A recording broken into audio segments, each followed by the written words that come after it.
And I've been very fortunate to have great people in my network who've helped me fix that mistake. The mistake was in trying to chase investment from VCs or venture capital. I mean, that's the way that most startups get funded. But the mistake I made was in thinking that Kiraa was the right kind of business for VC funding. Turns out it wasn't, and now I understand why. So in this video, I'm going to tell you what I've learned about the VC industry, the mistake I made, and why we're now raising capital through the community instead. Dean and I started this business in December 2022 because we could see an opportunity to accelerate productivity in mid-sized manufacturing companies. We both feel passionate about this topic because we were both involved in one of Australia's most successful turnarounds. So we built a product which allows us to replicate that success. The problem is that neither of us have been in startup world, and we both spent our careers in corporate. And that means we had a lot to learn about entrepreneurship because that simply doesn't exist in corporates. In fact, the entrepreneurial spirit in most corporates died years ago, and it was replaced by an audit, risk and compliance committee. So for the last 3 years, we've been working very closely with our customers and our investors to build a product that we know is missing from the market.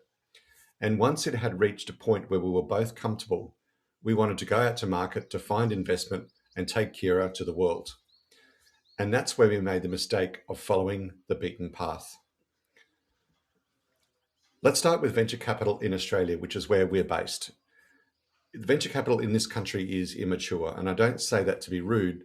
I say that to be because it's structurally true. We have a very small market, a small number of firms, and most of them are just pattern matches. That means they're sitting there waiting for the next Facebook to walk through the door. They have a template in their head about what a fundable company looks like. And if you don't fit the template, the conversation is over before it even starts. And Kiraa simply doesn't fit the template. For a start, they're much. So the reason I started this channel originally was to present that counter narrative to customers. I had a different view and I couldn't get anybody, certainly this country, to listen to me. So that's what made me throw a few videos up on YouTube and see if there was anyone else out there who thought the same way. And much to my surprise, we went from 500 subscribers in January to 34,000 today. And by any measure, that's an extraordinary growth trajectory. And it proves that what I was saying resonated with people, young people, old people, people who've worked in corporates, people who have just become pissed off with the crap that's coming out of the hype merchants. So a few months ago, I put up a video, nothing fancy. I just said, look, we're thinking about doing a crowdsource raise. We actually think it might be better if the community owns a piece of Kiraa rather than the venture capital companies. And the response blew me away. More than 600 expressions of interest from 60 countries. And that was for a raise that we hadn't even opened yet. We were just asking whether people would be interested. And it's not just the numbers, it's the comments, it's the tone of them. People who watch the videos, who follow the arguments, and who get what we're building and why it matters. The problem with venture capital is that it runs on short-term ambition that is fueled by greed. And I don't mean that as an insult. I mean that as a description of their incentive. The model needs a small number of enormous, fast payouts to win. So everything gets bent towards speed and the biggest possible exit in the shortest possible time. And that doesn't sit right with me. And I know it doesn't sit right with a lot of others as well. These are the investors who pumped up the data centers, the lock-in, the privacy and security issues. This is the wrong model for something as transformative as AI. Firstly, let's be clear about what a crowdsource raise actually is, because people hear crowdfunding and think Kickstarter. It's not that. This is a regulated equity raise. It's effectively a cut-down version of an IPO or initial public offering. And what that means in practice is that it all comes down to the offer document.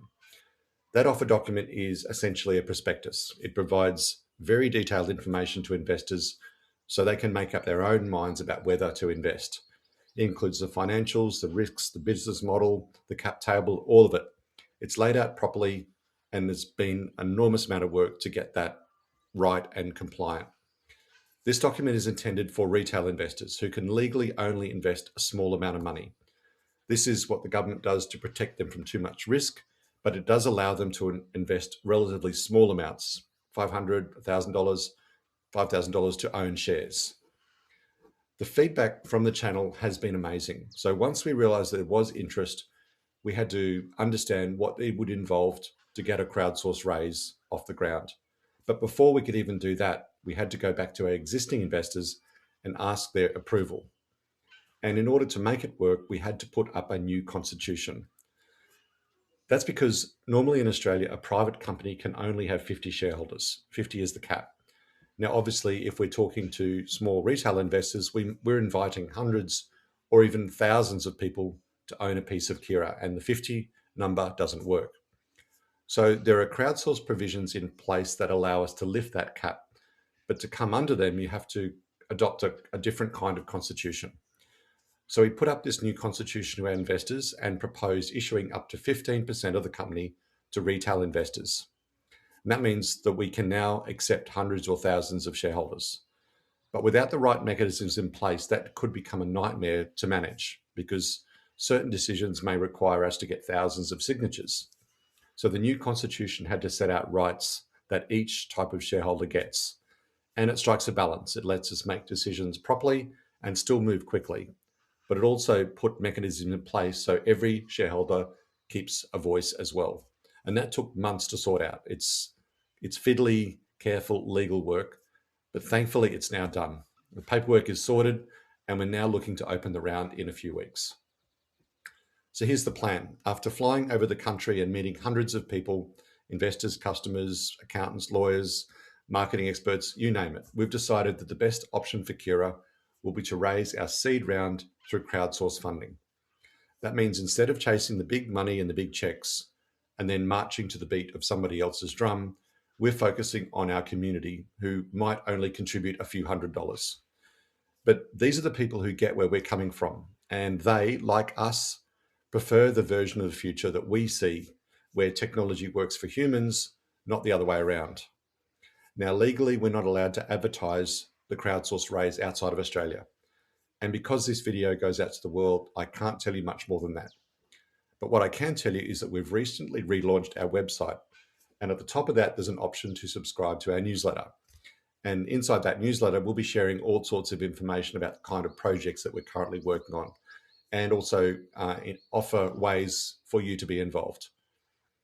I wanted to finish this update on why I still think it's worth all the effort, because this has been a shitload of work and it would have been much easier just to take a check from a big investor and then build the kind of product that they wanted to fund. But I can also tell you that it takes an enormous amount of resilience to hear no all the time.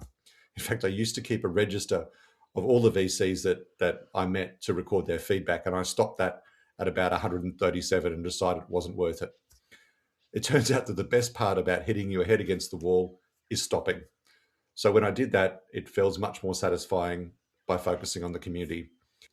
So the paperwork is done, the constitution's in place, the campaign has been written, and we're opening in a few weeks, and that's all I can say for now. But in the meantime, I will mention again that we've launched our new website, which includes a link to our newsletter. If you're keen to track our progress, please sign up to the newsletter. I'm Dr. Earl Brandt, the founder of Kiraa. If you enjoy my videos, please like and subscribe. Feel free to connect with me on LinkedIn and leave your thoughts in the comments below. Thanks again for watching, and I'll see you in the next one.